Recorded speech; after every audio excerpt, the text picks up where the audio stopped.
Hey, good afternoon, everybody. Welcome back to my YouTube channel. I am Cornelius Camp, school counselor by day and real estate agent by night. Hope you guys are having a great day. How many of you all have ever used a stager before, or have you ever thought about whenever you decide to list your house or your property, you might want to use a stager? Um, I only asked that because it's something that I thought about. I was helping out a friend sometime last year at an open house, and he was, out of town, and so he had this listing. So I hosted some open houses for him. And the first two open houses, um, the apartment was empty. Um, People had moved out of town. They had already moved their stuff. Everything was pretty much gone.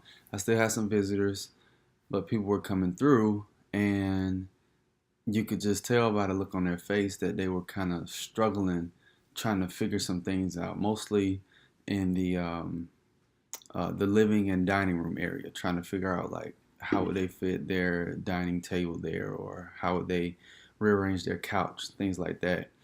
But then after, I guess, my friend talking with his clients, he decided to get them to stage the place.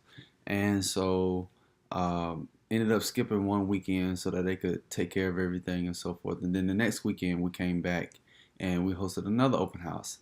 And I don't know if this was a coincidence, but had way more traffic. But then also the people who actually came through, the feedback was a little bit better. They could kind of visualize what or setup that they could use if they were to purchase this place.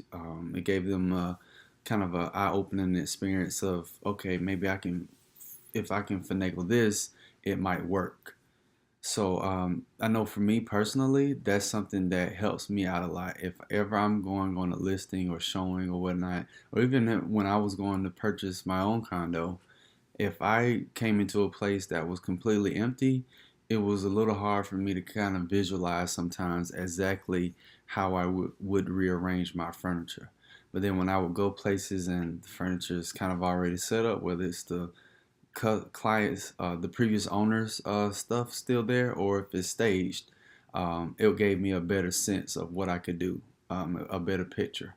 So it's just something I wanted to talk about today. I wanted to know or give you 5 things that you should know about your stage person, your stage company before you hire them. So basically, if you're interviewing them, you need to definitely ask these 5 questions before you decide to make your decision on who you want to go with. Okay. Number one is you definitely want to look at the past or previous records, so to speak, that this company has. And what I mean by records, meaning that when this company, whoever you're using with, stages a place, how long does it stay on the market? Is it 15 days? Is it 30 days? Is it one day? Is it 3 months? Those are things that are very, very important because obviously everyone knows in real estate, the longer you're on the market, the harder it is for your place to sell. So you want to do all that you can. I mean, that's really the purpose in staging, is so that you can try to get it sold as fast as you can. Um, so that's something that you want to ask. This kind of gives you an idea of how people set it up. Are they creative with their setup? Do people like their furniture? Things of that nature. So you just want to ask them, say, hey, how long when you stage a property is it on the market? Okay. The second one is you want to ask them about some things as far as the staging is concerned, what you can do for yourself. The whole purpose well, not the whole purpose, but whenever you sell a place, you definitely want to make as much money profitable as you can. You want to cut back costs. You want to try to do as much maintenance as you can. If you can paint, why hire a painter? Just do it yourself. Save you a little bit of money here and there. So you definitely want to try and save money every which way that you can possibly do, so that way you can have more of a profit. Okay, so ask the stager, hey, I know that you're doing this, you're doing that. Talk it over with him or her and find out what it is that you can do for yourself. You might have a nice looking couch that you don't necessarily need at your next place, right away, well, you might be able to use that. They might be able to use the furniture in the second bedroom, whether it's an office or whether it's your baby's room or something like that. So just ask them, when you're talking with them, when you guys are discussing a plan and a layout, is there some things that you can do to kind of cut back on costs? Okay. Third thing that you want to do, you want to ask them what's the average listing price. Okay. And what I mean by that, when you're asking the average listing price, is that you don't want to go with a company who strictly does luxury homes, and your house might not be considered in that price range to be luxury. You want to be able to um, have a staging setup where you can appeal to the buyer that's coming there. If you have a buyer that's coming and I don't know, let's say their price range is like around 250, $350,000, but you have a staging company and all they do is work with $1 million homes. Well, one, they're going to be expensive. Two, they might not have the decor that's going to uh, match up well with your type of property.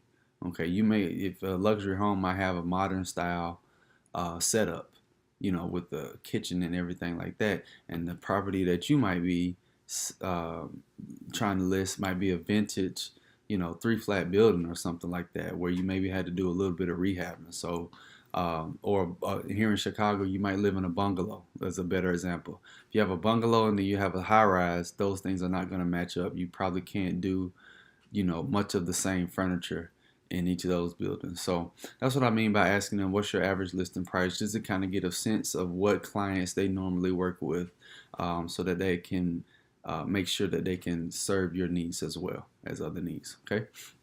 I believe this is number 4. You definitely want to make sure that the company you use is insured. When you're staging, you're moving a lot of things. You're going in and out. Basically the company is putting together a home in 2 or 3 days. So stuff like that they can do pretty fast. Um, they have other clients they want to get to, and they might do something as simple as putting a couch up against the wall, and next thing you know you have a dent, or next thing you know you have scraped paint, or if they're sliding a bed in the bedroom and you have hardwood floors where a floor might be scratched or something like that. I don't know, going in and out of the door, they might mess up the door hinge, who knows, but just make sure that they're insured, so that if there are any damages, they can cover whatever costs it might incur you in order to fix it. Okay. And then the last one is that how long, or actually how much is the price? How much is the price and how long will it take? So you want to look at, sometimes the companies that I've dealt with have been on a monthly basis. So that's another reason, going back to the previous one that I was stating. You want to try to get it done within 30 days because some people have a monthly fee. So you want to try to just get that done as quick as possible. Other people might charge based on the listing itself. I haven't come across, my personal experience, haven't come across too many companies that will have a flat out rate and say, hey, this is what we charge for the listing, because it might be an exceptional amount of money, and you sell a house in a week, or you may pay this amount of money, but then it takes you 6 months. Obviously, you don't want that to happen. So I think that's why a lot of companies go with the whole monthly fee thing.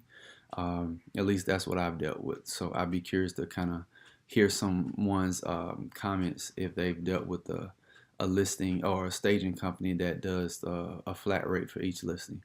Okay, so again, just a quick review: the 5 things that you should be asking your staging company. You want to ask them the price, and you want to ask them how long will it take for your home to sell, or how long do they think it will take for their home to sell. You want to make sure that they're insured. You want to talk with your stager and ask them what are some things that you as the owner can do to kind of cut back on costs. You want to ask them what's the average listing price for the clients that they normally work with, so you can kind of get an idea of the type of homes that they deal with. And then you also want to ask them, when they do stage a property, how many days is that property on the market. Okay, so you want to find out all those 5 things. Once you do, my suggestion also interview a couple of staging companies. I always say just interview 3, definitely at the least, so you can kind of pick and see which one operates with you, which one might have good reviews, and also which one might be more fitting to your budget. Okay, so just wanted to go over that with you guys and share that little story, or I guess that little example. If you like this video, make sure that you like it. Make sure that you leave a comment.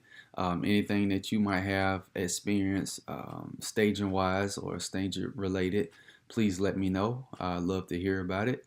And then make sure that you subscribe to my YouTube channel. If you ever want to get in contact with me, you can reach me through social media. All the contacts are below in the description box, as well as email. And thanks so much for listening, guys. We'll talk to you later. Take care.